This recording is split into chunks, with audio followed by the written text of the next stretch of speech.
ചിരക്കയും ചെമ്മീനും കൂടി ഒരു സാധനം ഉണ്ടാക്കിയാലോ?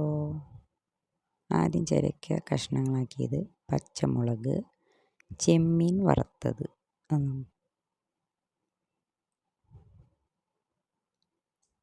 ആദ്യം ചീഞ്ചട്ടി ചൂടാക്കി അതിലേക്ക് വെളിച്ചെണ്ണ ഒഴിച്ച്, വെളിച്ചെണ്ണ ചൂടാവുമ്പോൾ അതിലേക്ക് കടുക് പൊട്ടിക്കുക.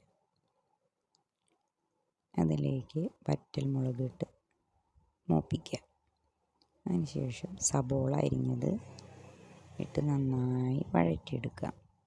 സബോളയുടെ പച്ചമണമൊക്കെ പോകണം.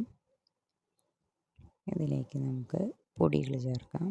മുളക് പൊടിയും മല്ലിപ്പൊടിയും മഞ്ഞൾപ്പൊടിയും അതിട്ടിട്ട് അതിൻ്റെ പച്ചമണം ഒന്ന് പോർന്ന വേണ്ടി ഇളക്കിക്കൊണ്ടിരിക്കും.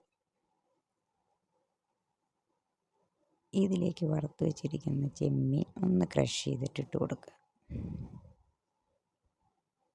അതും നന്നായി ഒന്ന് ഇളക്കുക.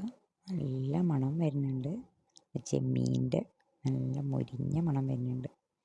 ഇവിടേക്ക് അരച്ച് വെച്ചിരിക്കുന്ന നാളികേരം ഒഴിച്ചു കൊടുക്കുക. അതൊന്ന് നന്നായി ഒന്ന് തിളച്ച് കുറുകി വരുമ്പോൾ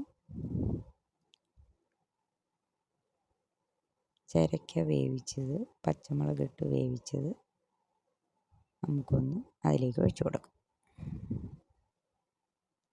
ഇതൊന്ന് തിളച്ച് ഒന്ന് സെറ്റായി വരുമ്പോൾ നമ്മുടെ കറി റെഡി.